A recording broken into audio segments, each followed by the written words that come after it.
Assalamualaikum warahmatullahi wabarakatuh. Kami dari kelompok 6 akan mempresentasikan bab 7 dengan tema analisis hubungan biaya, volume, dan laba. Namun sebelumnya kami akan memperkenalkan anggota dari kelompok kami. Yang pertama ada Ninin Arini Putri. Lalu yang kedua ada Rina Fernanda. Lalu yang ketiga ada Rizkika Aulia Isnaini. Dan yang keempat ada Ronaldo Satria Widodo. Lalu yang pertama perilaku biaya. Perilaku biaya adalah pola perubahan jumlah biaya yang diakibatkan oleh perubahan volume kegiatan. Volume kegiatan bisa bermakna volume produksi, volume penjualan, atau volume layanan. Analisis hubungan biaya volume laba atau cost volume profit analysis atau CVP analysis merupakan analisis hubungan antara perilaku biaya dengan profitabilitas. Analisis semacam ini bermanfaat untuk mendukung pengambilan keputusan-keputusan operasional maupun keuangan perusahaan. Berdasarkan perilakunya, biaya dikelompokkan menjadi 3 jenis golongan, yaitu biaya tetap, biaya variabel, dan biaya semi-variabel. Biaya tetap memiliki karakteristik yaitu jika dilihat dari totalnya bersifat tetap, tidak dipengaruhi oleh besar kecilnya volume kegiatan, sepanjang volume kegiatan berada dalam rentang kapasitas maksimal dari aset yang terpasang. Biaya tetap merupakan jenis biaya yang secara total bersifat tetap, namun secara unit berubah berlawanan arah dengan volume kegiatan. Rentang kapasitas maksimal dari perusahaan disebut relevant range. Biaya tetap secara total akan bersifat tetap selama volume kegiatan berada di rentang tersebut. Contoh biaya operasional yang termasuk biaya tetap yaitu biaya penyusutan aset tetap dengan metode penyusutan garis lurus. Biaya gaji yang berbasis waktu, biaya sewa berbasis waktu, dan biaya tetap keuangan, misalnya biaya bunga utang periodik. Nah, di sini bisa kita lihat perubahan biaya tetap. Pada gambar 7.1 bisa kita lihat grafik biaya tetap total. Biaya total akan sama walaupun volume produksi akan bertambah. Misalnya, saat volume produksi 10.000, biaya totalnya adalah 10 juta. Lalu saat volume produksi bertambah menjadi 25.000, biaya totalnya tetap 10 juta. Berbeda dengan gambar 7.2 atau biaya tetap per unit. Biaya per unit akan mengalami penurunan jika volume produksinya bertambah. Contohnya di sini saat volume produksinya 10.000, maka biaya per unitnya di sini bisa kita lihat lebih dari 1.000. Sedangkan saat volume produksinya 50.000, biaya per unitnya hanya 200. Lalu berikutnya ada biaya variabel. Biaya variabel merupakan kebalikan dari karakteristik biaya tetap, yang berarti biaya variabel dilihat dari sisi totalnya berubah searah dengan proporsional dengan perubahan volume kegiatan. Semakin besar volume kegiatan, semakin besar pula total biaya variabel. Dan semakin kecil volume kegiatan, semakin kecil pula total biaya variabelnya. Jadi, biaya variabel adalah jenis biaya yang secara total berubah secara proporsional sesuai perubahan volume kegiatan namun secara unit bersifat tetap. Nah, pada gambar 7.4 bisa kita lihat grafik dari garis biaya variabel total. Nah, di sini bisa kita lihat, jika volume produksinya bertambah, maka biaya totalnya bertambah. Contohnya di sini, jika volume produksinya 10.000, maka biaya totalnya adalah 50 juta. Lalu jika volume produksinya 25.000, biaya totalnya adalah 125 juta. Biaya semi variabel. Biaya semi variabel adalah jenis biaya yang mengandung elemen biaya tetap dan biaya variabel. Biaya semi variabel memiliki karakteristik dari biaya tetap dan karakteristik dari biaya variabel. Jenis biaya ini sampai batas volume kegiatan tertentu, jumlahnya bersifat tetap berapapun volume kegiatannya, atau disebut elemen biaya tetap. Namun, jika melebihi dari batas tersebut, maka jumlah biaya ini berubah, atau elemen variabel. Jadi, biaya semi variabel berubah sebagai akibat dari perubahan volume kegiatan. Secara total, biaya semi variabel berubah searah tapi tidak proporsional dengan besar kecilnya volume kegiatan atau volume produksi. Nah, di sini kita bisa lihat perbandingan atau perbedaan dari masing-masing karakteristik biaya. Kalau jenis biayanya biaya tetap, maka biaya totalnya tetap, tapi biaya unitnya berubah. Jika jenis biayanya adalah biaya variabel, maka biaya totalnya berubah, namun biaya per unitnya tetap. Nah, kalau jenis biayanya biaya semi variabel, biaya totalnya berubah dan juga biaya unitnya ikut berubah. Lalu pemecahan biaya semi variabel. Nah, biaya semi variabel di sini harus dipecah karena pada umumnya dalam pengambilan keputusan hanya mengenal biaya tetap dan biaya variabel. Oleh karena itu, untuk kepentingan analisis, maka biaya semi variabel harus dipecah menjadi komponen biaya tetap dan komponen biaya variabel. Ada beberapa metode analisis yang biasa digunakan untuk memecah biaya semi variabel. Ada dua metode, yaitu metode High-Low dan metode Least Square. Yang pertama, metode High-Low. Dengan metode ini, jumlah komponen biaya variabel ditentukan dari selisih total biaya semi variabel pada volume kegiatan produksi tertinggi dan total biaya semi variabel pada volume kegiatan produksi terendah.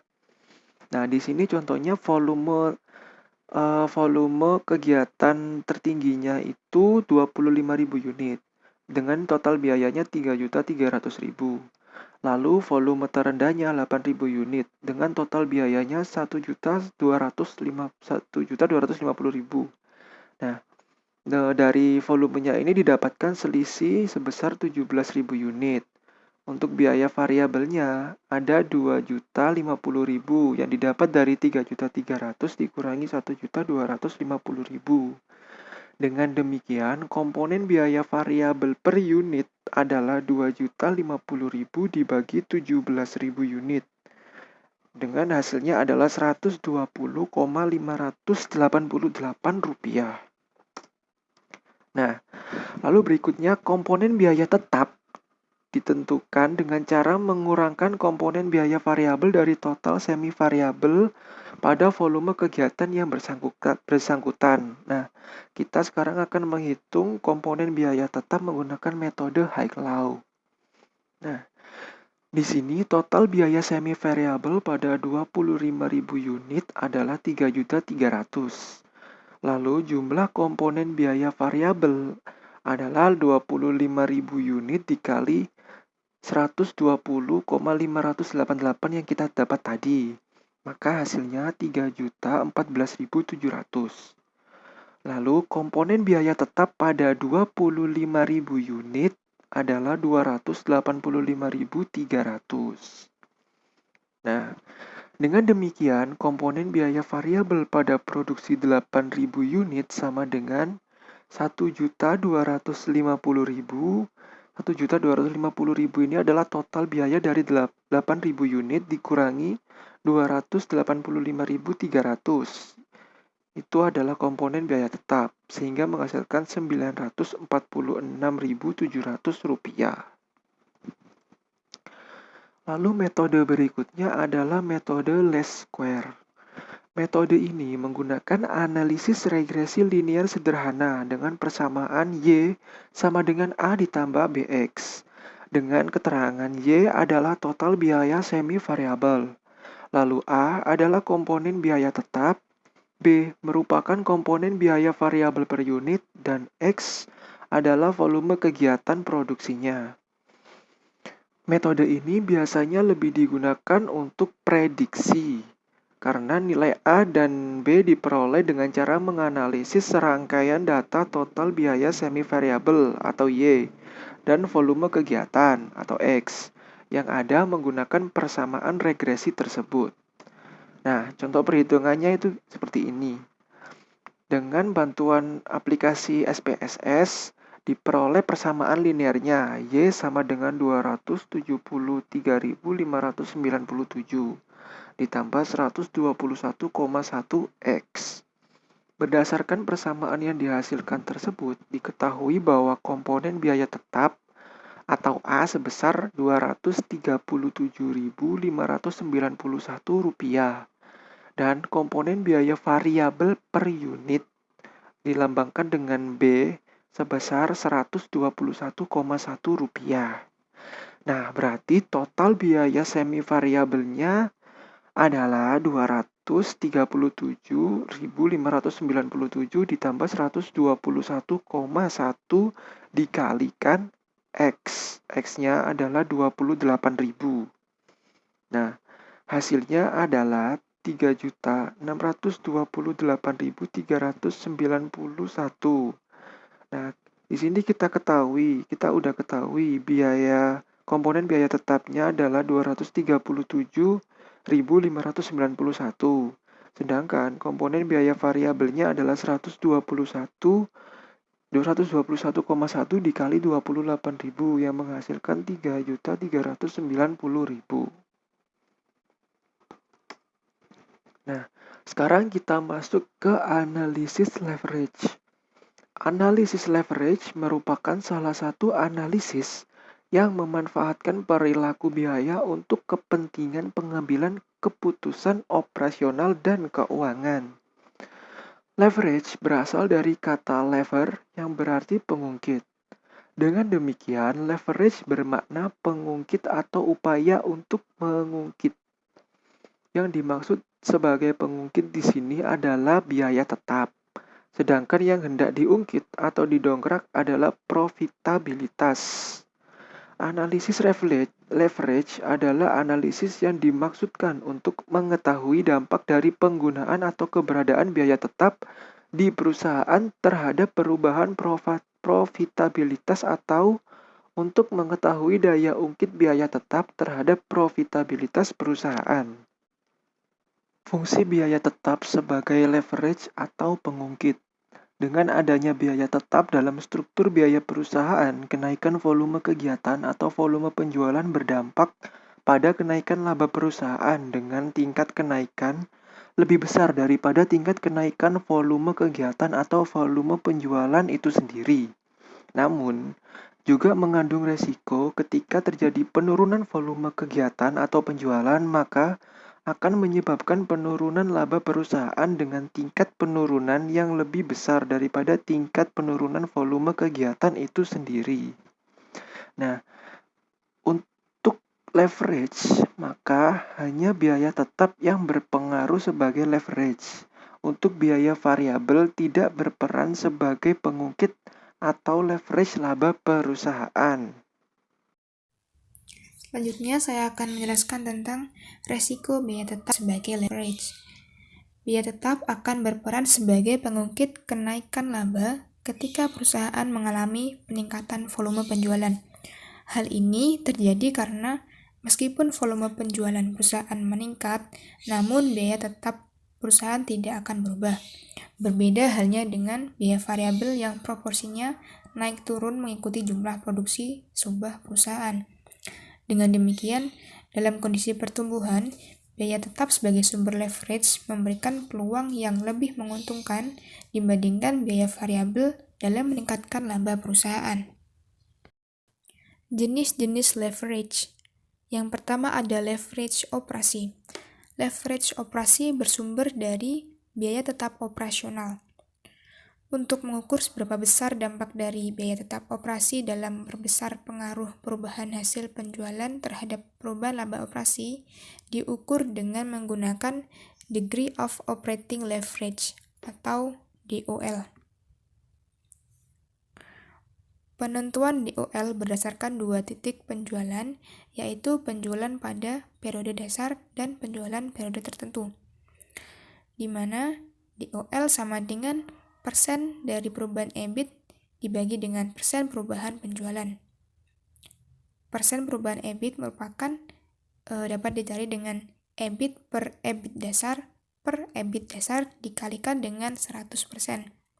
Sedangkan persen perubahan penjualan dicari dengan penjualan dikurangi dengan penjualan dasar dibagi dengan penjualan dasar dikali dengan 100%. Berikut adalah contoh soal untuk leverage operasi.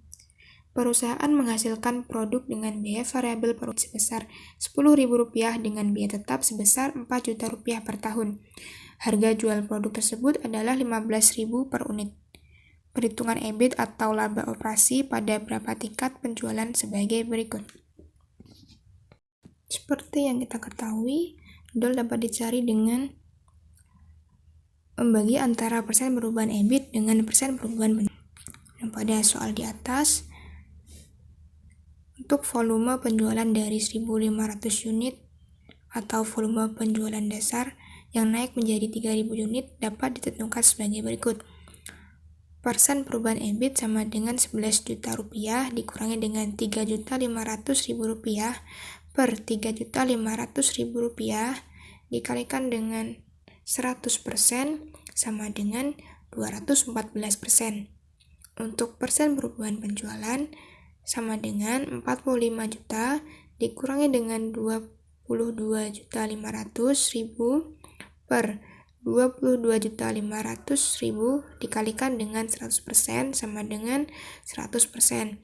Untuk perhitungan DOL-nya sendiri sama dengan 214% atau persen perubahan EBIT per persen perubahan penjualan yakni 100% sama dengan 2,14 kali. Selanjutnya, kita mencoba menghitung DOL dengan menggunakan volume perubahan penjualan dari 1.500 unit yang turun menjadi 1.000 unit. Untuk persen perubahan EBIT dapat dihitung dengan Rp1 juta dikurangi dengan Rp3.500.000 per Rp3.500.000 dikalikan dengan 100% sama dengan 71,4%. Sedangkan untuk persen perubahan penjualan diperoleh dari Rp15 juta dikurangi dengan Rp22.500.000 dikurangi per Rp22.500.000 dikalikan dengan 100% sama dengan 33,3%. Untuk DOL-nya sendiri itu dapat kita cari dengan 71,4% yakni perubahan EBIT per perubahan penjualan sama dengan 33,3%. Jadi DOL-nya sama dengan 2,14 kali. Selanjutnya adalah penentuan DOL dengan menggunakan satu titik penjualan atau penjualan dasar. Penentuan DOL yang menggunakan satu titik penjualan biasa dilakukan terhadap volume penjualan dasar atau volume penjualan yang dijadikan sebagai pembanding dalam menentukan tingkat perubahan. DOL sama dengan margin kontribusi per EBIT. Sedangkan margin kontribusi sendiri itu diperoleh dari hasil penjualan dikurangi dengan biaya variabel. Apabila margin kontribusi lebih besar daripada biaya tetap, maka diperoleh laba. Namun jika margin kontribusi kurang dari biaya tetap, maka perusahaan mengalami kerugian. Dengan menggunakan data pada tabel sebelumnya, maka DOL pada volume penjualan dasar sebesar 1.500 unit atau volume penjualan dasar dapat ditentukan sebagai berikut. DOL sama dengan Rp22.500.000 dikurangi dengan 15 juta per Rp3.500.000 sama dengan 2,14 kali. Leverage operasi akan terjadi apabila DOL lebih besar daripada 1. Karena apabila DOL kurang dari 1, berarti tingkat perubahan EBIT lebih kecil dari tingkat perubahan hasil penjualan. Apabila demikian, maka tidak ada daya ungkit biaya tetap terhadap laba perusahaan. Jika perusahaan hanya memiliki biaya variabel, maka DOL perusahaan sama dengan 1, artinya tingkat EBIT sama besarnya atau proporsional dengan tingkat penjualan. Hal ini berarti tidak terjadi leverage operasi. Selanjutnya adalah leverage keuangan. Leverage keuangan atau biasa disebut sebagai financial leverage adalah leverage yang bersumber dari biaya tetap yang timbul dari kebijakan struktur modal atau pendanaan perusahaan. Biaya tetap yang timbul dari pendanaan tidak lain adalah biaya bunga atas utang dan dividen saham preferen. Perusahaan yang menggunakan sumber dana utang atau saham preferen dikatakan bahwa perusahaan tersebut telah menggunakan leverage atau leverage firm. Semakin tinggi pendanaan dari utang dan saham preferen, maka akan semakin tinggi pula leverage keuangan suatu perusahaan. Begitu pula sebaliknya. Analisis leverage keuangan dimaksudkan untuk mengetahui seberapa besar kemampuan perusahaan dalam memanfaatkan biaya tetap keuangannya untuk memperbesar pengaruh perubahan laba atau EBIT perusahaan terhadap earning per share atau EPS. Dampak leverage atau dampak ungkit biaya tetap keuangan tersebut dapat dilihat menggunakan indikator Degree of Financial Leverage. DVL dapat dicari dengan membagi antara persen perubahan EPS dengan persen perubahan EBIT. Berikut contoh soal untuk leverage keuangan. Sebuah perusahaan memiliki struktur modal yang terdiri dari utang obligasi dengan kupon bunga 5% senilai 10 juta rupiah, saham preferen 4% senilai 5 juta, dan saham jasa sebanyak 5.000 lembar senilai 20 juta rupiah. Perusahaan dikenakan tarif pajak perseroan sebesar 25%. EPS perusahaan tersebut dengan variasi EBIT masing-masing sebesar 8 juta, 10 juta, dan 15 juta dapat ditentukan melalui tabel berikut. Dengan data EPS pada tabel di atas, besarnya DFL dengan menggunakan perubahan EBIT dari Rp3.500.000 atau EBIT dasar naik menjadi 11 juta dapat ditentukan sebagai berikut. Perubahan EPS sama dengan 1.535 dikurangi dengan 410 per 410 kali dengan 100% sama dengan 274%. Persen perubahan EBIT sama dengan 11 juta dikurangi dengan 3.500.000 per 3.500.000 dikalikan dengan 100% sama dengan 214%. Jadi DFL-nya dapat kita ketahui dengan membagi antara persen perubahan EPS per persen perubahan EBIT, yakni 274% per 214% sama dengan 1,28 kali. Untuk besarnya DFL dengan menggunakan EBIT dari 3.500.000 atau EBIT dasar yang turun jadi 1 juta adalah untuk persen perubahan EPS sama dengan 35 dikurangi dengan 410 per 410 dikalikan dengan 100% sama dengan 91,46%. Untuk persen perubahan EBIT sama dengan 1 juta dikurangi dengan 3.500.000 per 3.500.000 dikalikan dengan 100% sama dengan 71,43%.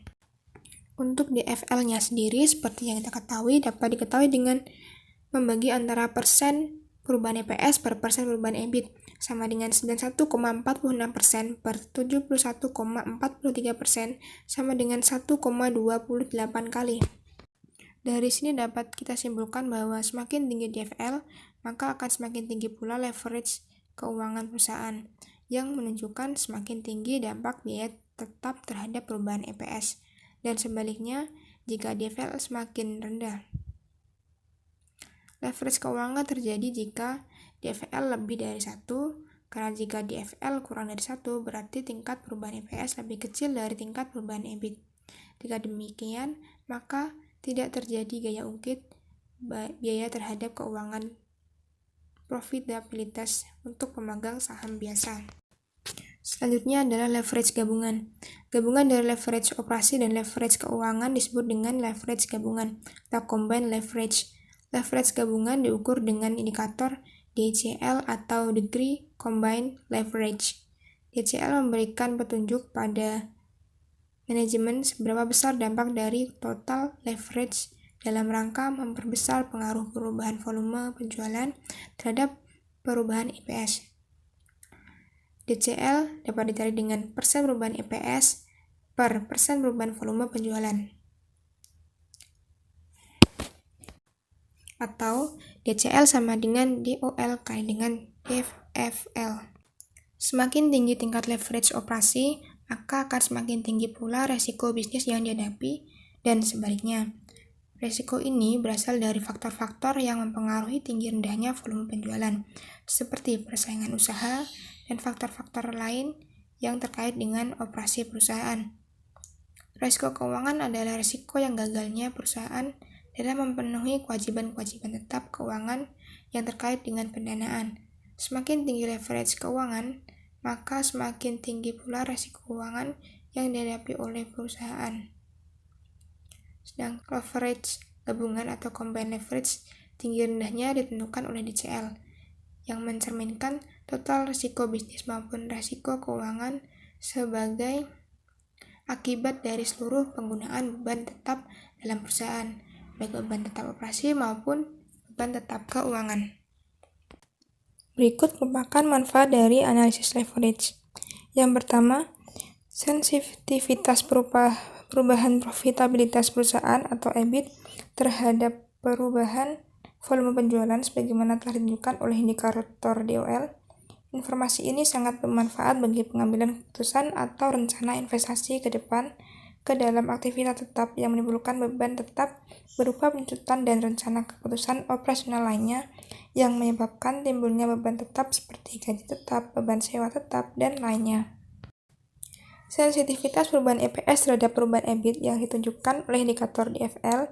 Informasi ini sangat bermanfaat bagi pengambilan keputusan atau rencana pendanaan, terutama jika manajemen mempertimbangkan penggunaan sumber dana dari utang yang berdampak menimbulkan kewajiban tetap keuangan berupa beban bunga utang dan sumber dana dari sum preference yang menimbulkan kewajiban tetap berupa dividen. Sensitivitas perubahan EPS terhadap perubahan volume penjualan yang ditunjukkan oleh indikator DCL. Informasi ini sangat bermanfaat untuk melihat secara menyeluruh dampak dari keputusan operasional dan keuangan yang menimbulkan beban tetap terhadap kepentingan pemilik perusahaan atau pemegang saham. Selain itu, analisis leverage juga bermanfaat dalam pengambilan keputusan operasional seperti keputusan penetapan harga jual atau pricing. Materi yang selanjutnya akan dijelaskan oleh rekan saya, Rina Fernanda. Selanjutnya ada analisis break-even point atau BEP. Pengertian, BEP merupakan suatu kondisi di mana perusahaan tidak memperoleh laba atau rugi atau impas, atau besarnya pendapatan sama dengan besarnya beban operasi yang dikeluarkan. Kemudian ada penentuan BEP, yang pertama adalah BEP dalam unit. Untuk kepentingan prosedur BEP akan digunakan notasi antara lain P, harga atau hasil penjualan per unit, Q, volume atau jumlah unit penjualan, T, biaya tetap per periode, dan V, biaya variabel per unit. Kondisi BEP dicapai ketika total hasil penjualan atau total pendapatan atau QP sama dengan total biaya operasional yang terdiri dari total biaya variabel atau QV ditambah biaya tetap atau T. Jadi, BEP dicapai ketika QP sama dengan QV ditambah T. Atas dasar persamaan tersebut, kita dapat menentukan besarnya BEP dalam unit sebagai berikut. QP sama dengan QV ditambah T, kemudian pindah ruas, menjadi QP min QV sama dengan T, kemudian P min V sama dengan T, sehingga akan menghasilkan Q sama dengan T per P min V. Pada persamaan terakhir tersebut, Q merupakan besarnya BEP dalam unit. Selanjutnya ada contoh soalnya. PT Medco, sebuah perusahaan manufaktur, menunjukkan bahwa harga jual produk per unit 1.000, biaya variabel per unit 400, dan total biaya tetap per tahun 6 juta. Dengan data tersebut, maka BEP dalam unit perusahaan tersebut adalah BEP sama dengan 6 juta per 1000 min 400 sehingga akan menghasilkan 10.000 unit. Kemudian yang kedua adalah BEP dalam rupiah. BEP dalam rupiah ditentukan dengan mengalihkan BEP dalam unit dengan harga jual. Berdasarkan perhitungan yang sebelumnya, diketahui BEP dalam unit adalah 10.000 per unit, sedangkan harga jual produk dari perusahaan tersebut adalah 1.000 per unit. Maka BEP dalam rupiah sama dengan 1.000 dikali 10.000 sehingga menghasilkan 10 juta. BEP dalam rupiah juga bisa ditentukan dengan persamaan berikut. BEP rupiah sama dengan T per 1 min V dibagi P. Jika persamaan tersebut diterapkan pada data yang ada, maka BEP dalam rupiah PT Medco adalah BEP sama dengan 6 juta per 1 min 400 dibagi 1000, sehingga 6 juta dibagi 0,6, sehingga akan menghasilkan 10 juta rupiah. Kemudian yang ketiga ada margin kontribusi dan BEP. Merupakan jumlah pendapatan operasional, perubahan atau EBIT yang tersedia untuk menutup beban tetap, atau dengan kata lain, margin kontribusi adalah jumlah hasil penjualan atau KIP setelah dikurangi biaya-biaya operasional variabel atau GV. Dengan kata lain, total margin kontribusi sama dengan KIP min GV atau Q dalam kurung P min V, sedangkan margin kontribusi per unit adalah P min V. Besar kecilnya margin kontribusi yang dihasilkan menentukan besar kecilnya laba atau rugi perusahaan. Jika jumlah margin kontribusi lebih besar dari biaya tetap yang ada atau Q P min V lebih besar dari T, maka akan diperoleh laba. Sebaliknya, jika margin kontribusi jumlahnya kecil dari biaya tetap atau Q P min V lebih kecil dari T, maka perusahaan mengalami rugi. Sedangkan jika margin kontribusi jumlahnya persis sama dengan biaya tetap atau Q P min V sama dengan T, maka yang terjadi adalah impas atau tidak laba dan tidak rugi. Atau pada titik inilah kondisi BEP terjadi. Kemudian yang keempat ada BEP dalam grafik. Berikut adalah grafik hubungan biaya, volume pendapatan, dan BEP. Yang pertama ditunjukkan posisi BEP merupakan titik potong antara garis total pendapatan atau EBIT dan total biaya operasional yang terjadi pada volume penjualan sebesar 10.000 unit atau pada total pendapatan 10 juta. Yang kedua, arah garis total biaya sejajar dengan garis biaya variabel karena perubahan total biaya tidak lain disebabkan oleh perubahan biaya variabel. Ketiga, garis total pendapatan berawal dari titik 0 dan meningkat atau menurun seiring dengan meningkat atau menurunnya volume penjualan. Keempat, daerah laba merupakan daerah di mana garis total pendapatan berada di atas garis total biaya, sedangkan daerah rugi merupakan daerah di mana garis total pendapatan berada di bawah garis total biaya.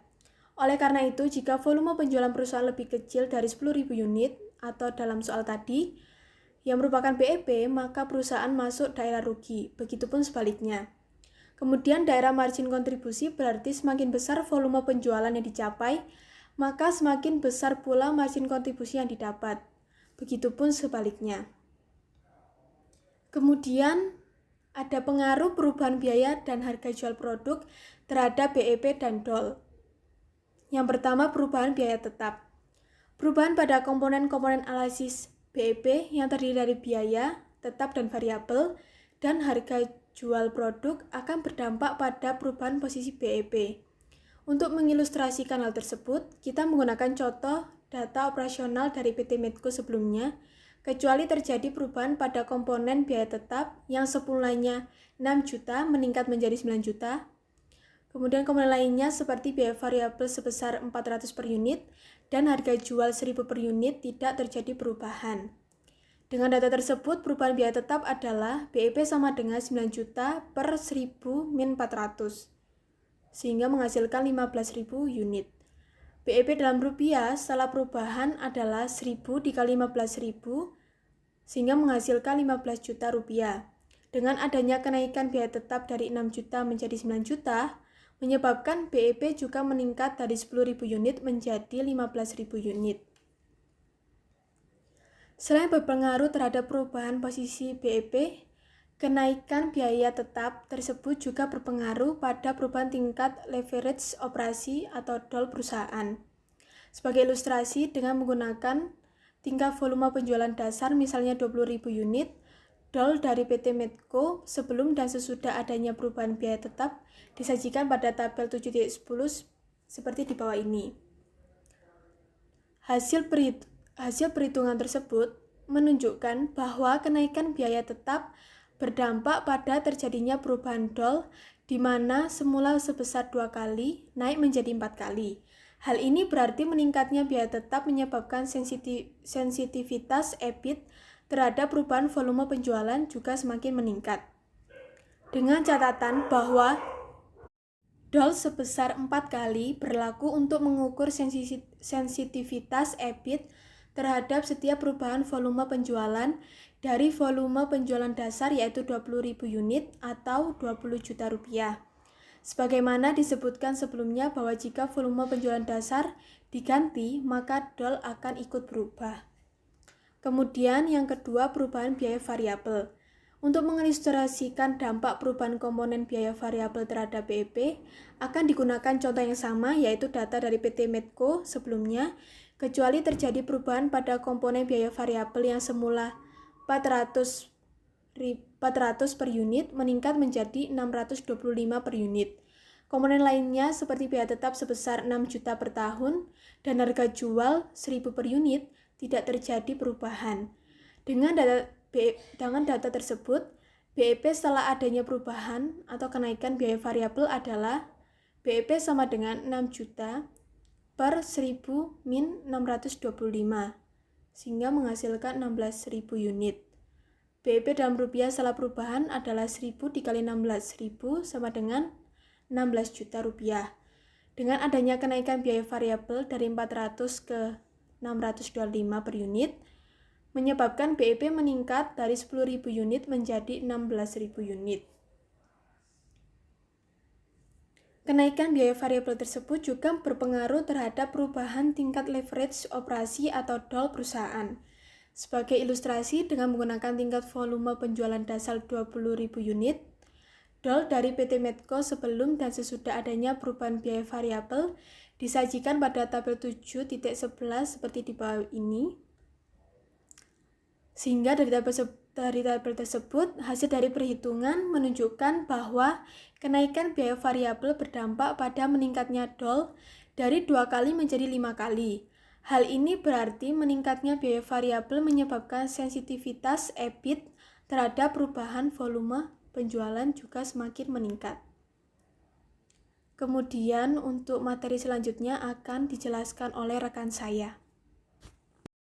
Baik, di sini saya akan melanjutkan slide selanjutnya, yaitu perubahan harga jual produk. Kita menggunakan contoh data yang sama untuk mengilustrasikan dampak perubahan komponen harga jual terhadap BEP, yaitu data operasional dari PT Medco sebelumnya kecuali terjadi perubahan pada komponen harga jual produk yang semula Rp1.000 per unit meningkat menjadi Rp1.400 per unit. Komponen lainnya seperti biaya tetap sebesar 6 juta rupiah per tahun dan biaya variabel Rp400 per unit tidak terjadi perubahan. Dengan data tersebut, break-even point setelah adanya perubahan harga jual adalah, bisa dilihat di sini, break-even point sama dengan 6 juta per 1.400 dikurangi 400 sama dengan 6.000. Jadi break-even point-nya 6.000 unit. BEP dalam rupiah setelah perubahan adalah 1.400 dikali 6.000 unit sama dengan 8.400.000 rupiah. Dengan adanya kenaikan harga jual produk dari yang Rp1.000 menjadi 1.400 per unit, menyebabkan BEP menurun dari 10.000 unit menjadi 6.000 unit. Kenaikan harga jual produk tersebut juga berpengaruh terhadap perubahan tingkat DOL perusahaan. Sebagai ilustrasi, dengan menggunakan tingkat volume penjualan dasar 20.000 unit DOL dari PT Medco sebelum dan sesudah adanya perubahan harga jual produk disajikan. Di sini teman-teman bisa melihat tabel, ada keterangan sebelum dan sesudah. Kemudian di sini juga sudah diketahui TP-nya, total pendapatan sebelum perubahan biaya variabel terhadap DOL dan sesudahnya. Ada TP sebelum 20 juta, kemudian ada total biaya variabelnya 8 juta, kemudian dikurangi menjadi nilai margin kontribusi MK, kemudian biaya tetapnya 6 juta, tinggal dikurangi nanti menjadi nilai EBIT-nya, dan sama halnya juga ke sesudah terjadinya perubahan biaya variabel terhadap DOL. Hasil perhitungan di atas menunjukkan bahwa kenaikan harga jual produk berdampak kepada menurunnya DOL dari 2 kali menjadi 1,4 kali. Hal ini berarti meningkatnya harga jual produk menyebabkan sensitivitas atau volatilitas EBIT terhadap perubahan volume penjualan juga semakin kecil. Kemudian slide selanjutnya, pengaruh perubahan biaya dan harga jual produk secara simultan terhadap BEP dan DOL. Di sini bisa disimpulkan bahwa ada 2 poin, yaitu setiap kenaikan pada komponen biaya akan berdampak kepada meningkatnya BEP. Sebaliknya, setiap penurunan biaya akan berdampak kepada menurunnya break-even point atau BEP. Kemudian, di sisi lain, pada komponen harga jual pendapatan, dapat disimpulkan bahwa setiap kenaikan harga jual akan berdampak kepada menurunnya break-even point. Begitupun sebaliknya. Lalu, bagaimana jika perubahan komponen di atas terjadi secara bersamaan? Sebagai contoh, kenaikan biaya tetap biasanya diikuti dengan penurunan biaya variabel per unit. Hal ini terjadi karena biasanya kenaikan biaya tetap terkait dengan biaya atau harga perolehan yang lebih tinggi dari misalnya peralatan kerja atau mesin produksi karena memiliki spesifikasi yang lebih canggih yang mampu bekerja lebih produktif atau lebih efisien. Kemudian ada mesin produksi yang lebih canggih, otomatis biasanya lebih sedikit melibatkan kerja manual, sehingga kebutuhan biaya variabel seperti biaya tenaga kerja langsung menjadi lebih kecil. Dalam contoh tersebut, berarti biaya tetap meningkat sementara pada saat yang sama biaya variabel menurun. Naiknya biaya tetap akan meningkatkan BEP sementara break-even point, sementara menurunnya biaya variabel akan menurunkan break-even point. Dampak akumulatif dari perubahan secara simultan semacam ini terhadap break-even point bergantung kepada perubahan dari jenis komponen yang mana yang lebih dominan yang digunakan. Untuk lebih mempermudah, kita ada contoh. Sebagai ilustrasi, kita kembali kepada contoh dari PT Medco sebelumnya dengan mengakomodasi semua perubahan komponen-komponen break-even point secara bersamaan. Di sini ada tabel keterangan sebelum sesudah. Di sini ada keterangan harga jual Rp1.000, sesudahnya Rp1.400.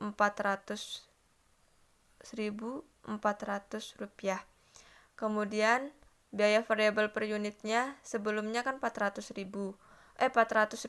sesudahnya menjadi Rp625. Kemudian ada biaya tetap per tahun. Sebelum komponen break even ada perubahan, yakni Rp6 juta, kemudian sesudahnya berubah menjadi Rp9 juta.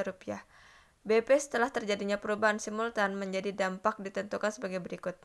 Jadi perhitungannya sesudah terjadinya yaitu 9 juta dibagi dengan harga jual sesudah minus biaya variabel per unit sesudah. Jadi 1.400 dikurangi 625. Jadi 9 juta dibagi 1.400 dibagi 25, hasilnya 11 unit. BEP dalam rupiah setelah perubahan adalah Rp1.400 dikali dengan tadi hasilnya 11.613 sama dengan 16.258.200 rupiah. Dengan adanya perubahan secara simultan, komponen-komponen break-even point tersebut menyebabkan BEP meningkat dari 10.000 unit menjadi 11.613 unit, atau dari 10 juta tadi menjadi 16.258.200 rupiah. Kemudian perubahan simultan dari komponen-komponen BEP tersebut juga berpengaruh terhadap perubahan tingkat DOL perusahaan. Sebagai ilustrasi untuk mempermudah teman-teman, kita kembali lagi ke PT Medco. Di sini sudah ada tabelnya juga. Dengan menggunakan tingkat volume penjualan yang sama dengan sebelumnya, yaitu 20.000 unit, DOL dari PT Medco sebelum dan sesudah adanya perubahan simultan komponen-komponen BEP yang disajikan dalam tabel. Hasil perhitungan tabel tersebut menunjukkan bahwa kombinasi perubahan dari semua komponen hanya sedikit berdampak kepada meningkatnya DOL, yaitu dari 2 kali menjadi 2,3 kali. Dampak kombinasi perubahan semua komponen terhadap posisi BEP bisa dilihat pada tabel yang sudah ada di bawah. Jadi TP-nya, total pendapatannya sebelum 20 juta, kemudian sesudahnya 28 juta, kemudian dikurangi dengan total biaya variabelnya 8 juta, kemudian menghasilkan margin kontribusi yaitu 12 juta, sama juga penghitungannya dengan yang sesudah juga seperti itu. Dan hasil perhitungan menunjukkan bahwa kombinasi perubahan dan semua komponen hanya sedikit berdampak kepada meningkatnya DOL, yaitu dari 2 kali menjadi 2,3 kali. Kemudian ada margin pengaman. Dalam konteks analisis break-even point, margin pengaman atau biasa disingkat dengan MOS adalah perbedaan antara volume penjualan yang diharapkan atau yang ditargetkan dengan break-even point. MOS selain bisa dinyatakan dalam unit atau rupiah, biasanya juga dinyatakan dalam persentase dari volume penjualan yang diharapkan. Untuk mempermudah, kita lihat contohnya.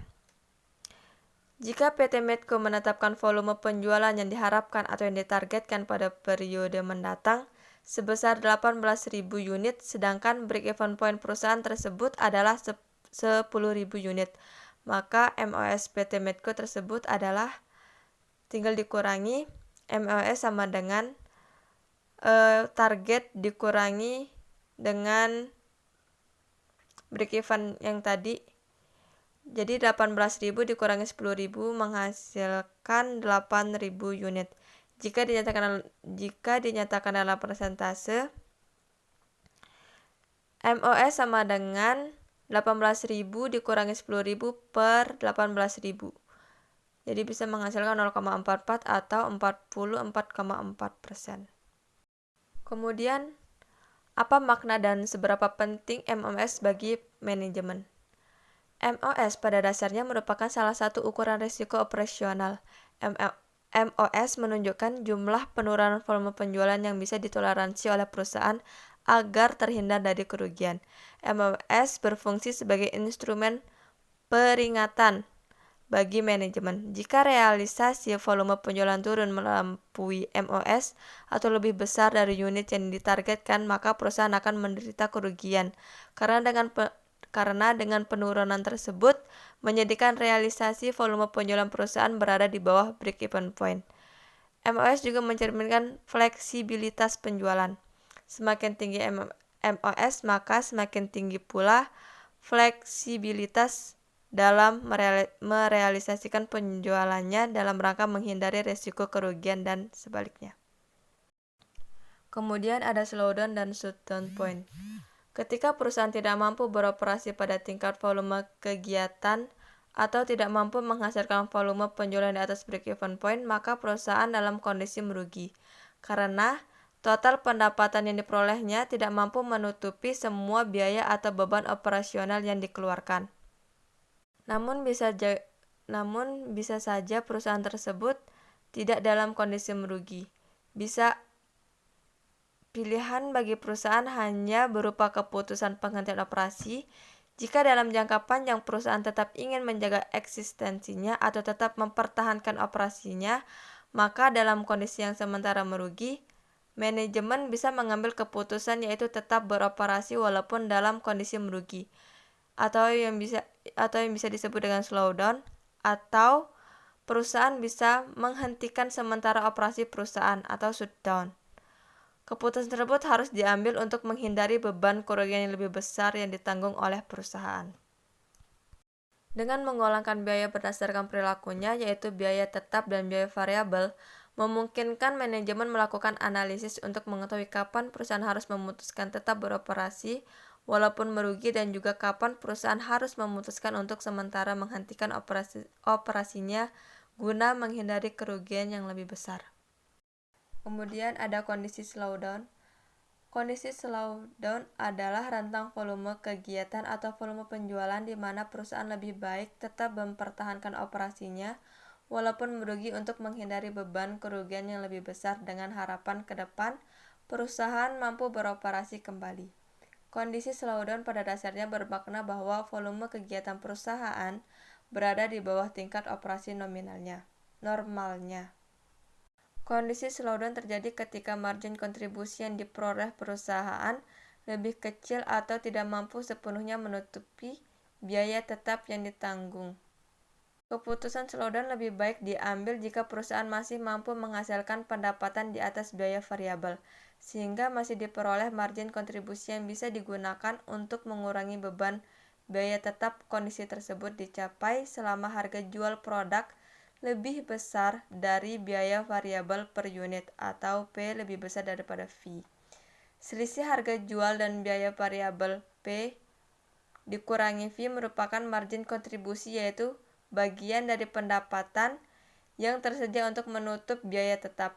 Selama P lebih besar daripada V, maka setiap unit produk yang terjual akan menghasilkan margin kontribusi yang bisa digunakan untuk mengurangi beban tetap.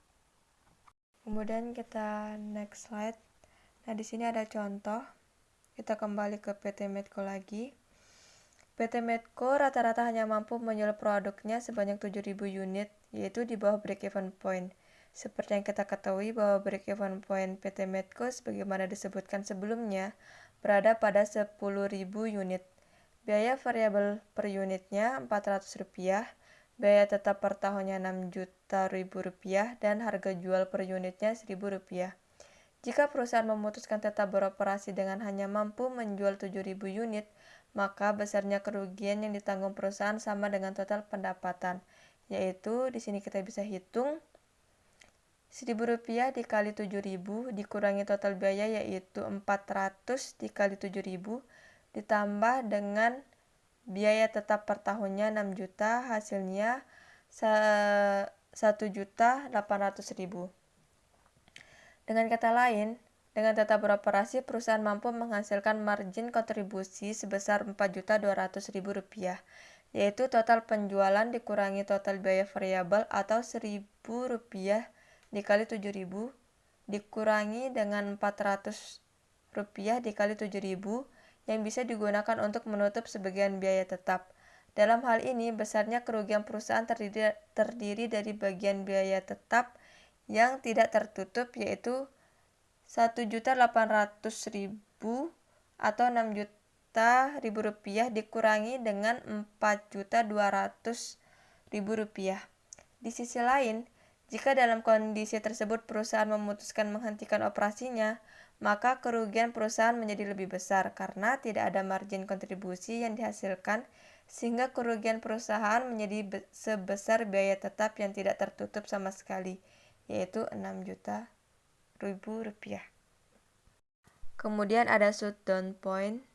Shutdown point ini atau titik tutup operasi merupakan suatu titik atau kondisi di mana perusahaan lebih baik menghentikan sementara operasinya untuk menghindari beban kerugian yang lebih besar.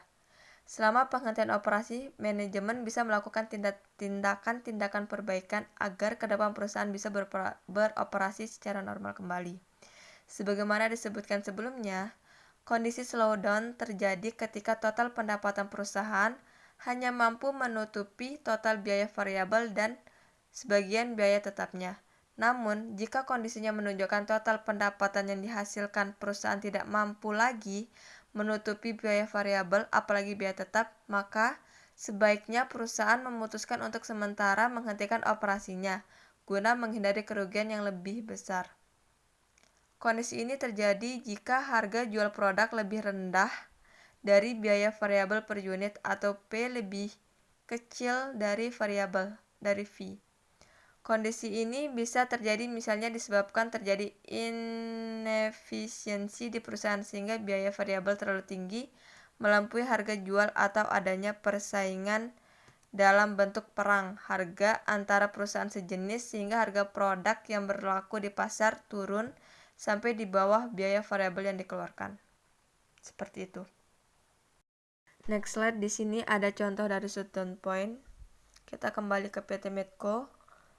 Harga jual produk PT Medco yang semula Rp1.000 turun jauh menjadi hanya sebesar Rp350 per unit. Dalam kondisi demikian, di mana besarnya biaya variabel per unitnya Rp400, maka setiap unit produk yang diproduksi dan dijual oleh perusahaan akan menambah kerugian sebesar Rp50.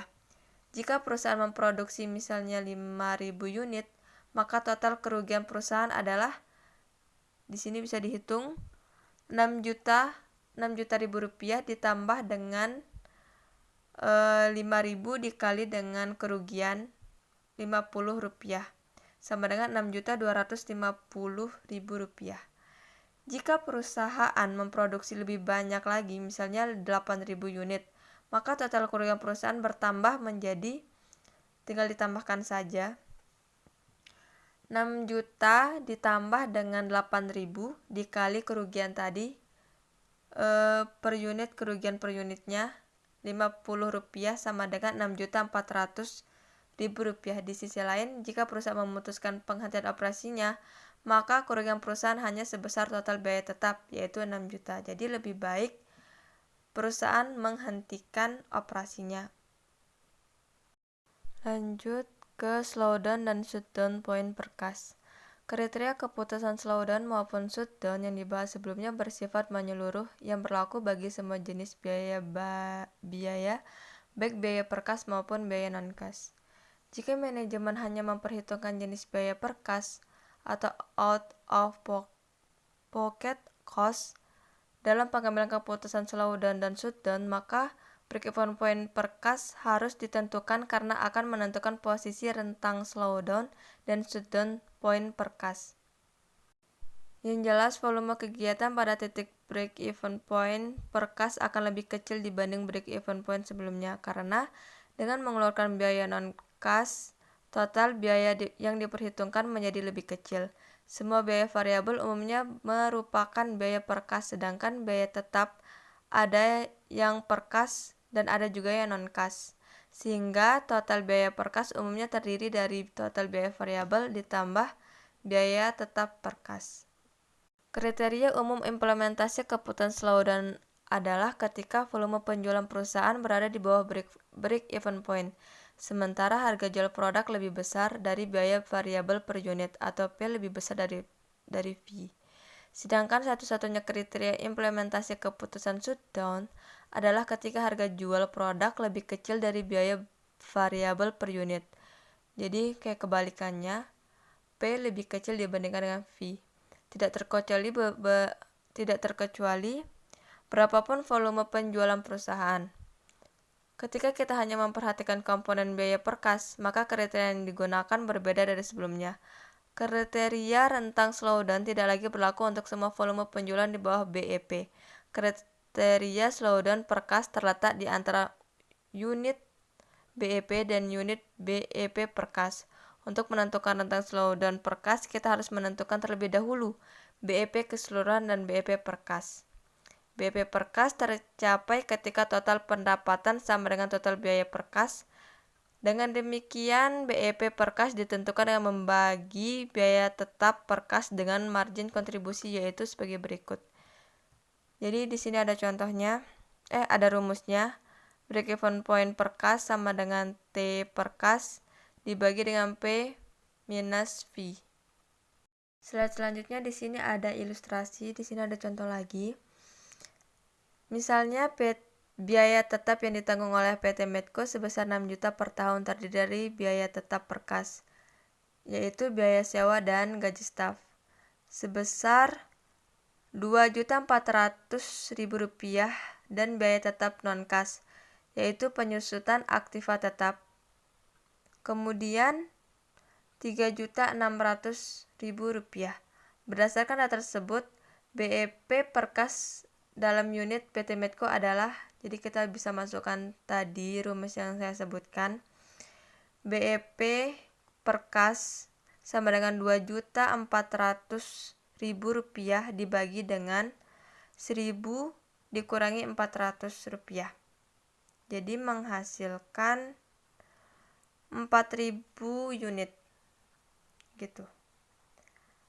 Kemudian break even point pada Medco sebelumnya adalah 10.000 unit, sedangkan break even point per kasnya yang tadi kita hitung sebesar 4.000 unit atau 4 juta. Dengan demikian, ketika volume penjualan berada pada rentang antara 4 juta dan 10.000,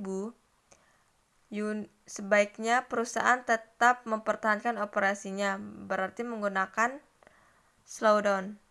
Pada rentan tersebut, perusahaan masih mampu menghasilkan pendapatan margin kontribusi yang cukup untuk menutup total biaya variabel dan biaya tetap per kas serta sebagian biaya tetap non-kas. Kerugian perusahaan dalam hal ini sebesar biaya tetap non-kas yang tidak tertutup. Kemudian di slide selanjutnya ada ilustrasi, ada contoh lagi. Pada kondisi slowdown, PT Medco menghasilkan volume penjualan 5.000 unit, yaitu pada rentang slowdown.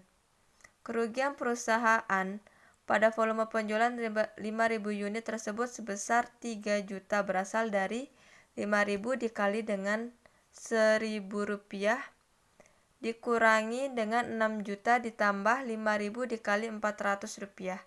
Jika perusahaan memutuskan menghentikan operasi pada rentang tersebut, shutdown, maka perusahaan justru merugi lebih besar, yaitu Rp3.600.000. Biaya tetap yaitu sebesar biaya tetap non-kas perusahaan. Ketika perusahaan berhenti beroperasi, maka semua biaya per kas dianggap tidak dikeluarkan, yang mencakup biaya variabel dan biaya tetap per kas, sehingga hanya biaya tetap non-kas saja yang tetap ditanggung oleh perusahaan. Next slide, kerugian non-finansial keputusan shutdown. Keputusan penghentian sementara operasi perusahaan shutdown sebagaimana dibahas di sebelumnya hanya berdasar kepada pertimbangan finansial sementara. Pertimbangan finansial tersebut perlu dilengkapi dengan pertimbangan dari aspek non-finansial, karena hal tersebut bisa berdampak kepada kelangsungan hidup perusahaan ke depan. Nah, di sini ada beberapa aspek non-finansial yang relevan dipertimbangkan dalam pengambilan keputusan shutdown. Di antaranya di sini. Nah, di sini ada beberapa aspek non-finansial yang relevan dipertimbangkan dalam pengambilan keputusan shutdown. Di antaranya adalah poin pertama, penghentian operasi perusahaan walaupun bersifat sementara mengganggu reputasi perusahaan di mata pelanggan dan pemasok. Hal ini akan berdampak kepada hubungan perusahaan dengan pemasok karena penghentian sementara operasi perusahaan bisa menimbulkan kekhawatiran akan ketidakmampuan perusahaan untuk bangkit dan bisa bekerja secara normal kembali di masa yang akan datang. Kemudian poin kedua, peralatan produksi dan juga semua peralatan pendukungnya bisa menjadi rusak karena tidak bekerja selama penghentian operasi. Untuk mengembalikan peralatan tersebut kepada fungsi semula biasanya diperlukan biaya perawatan ekstra. Poin ketiga, karyawan mungkin beralih ke pekerjaan lain dan keluar dari perusahaan karena selama penghentian operasi, para staf dan karyawan tidak memperoleh pendapatan dari perusahaan, sementara mereka harus memenuhi kebutuhan hidup sehari-hari. Beberapa faktor tersebut, jika tidak disikapi secara cermat dan dipersiapkan atau dikondisikan dengan baik, bisa memperparah keadaan dan memperbesar kerugian finansial selama penghentian operasi. Di samping juga bisa menimbulkan kesulitan-kesulitan yang menghambat upaya perusahaan dalam mempersiapkan beroperasinya kembali perusahaan. Baik, sekian presentasi dari kelompok 6. Terima kasih. Jika ada pertanyaan, bisa langsung ke WhatsApp grup. Terima kasih. Assalamualaikum warahmatullahi wabarakatuh.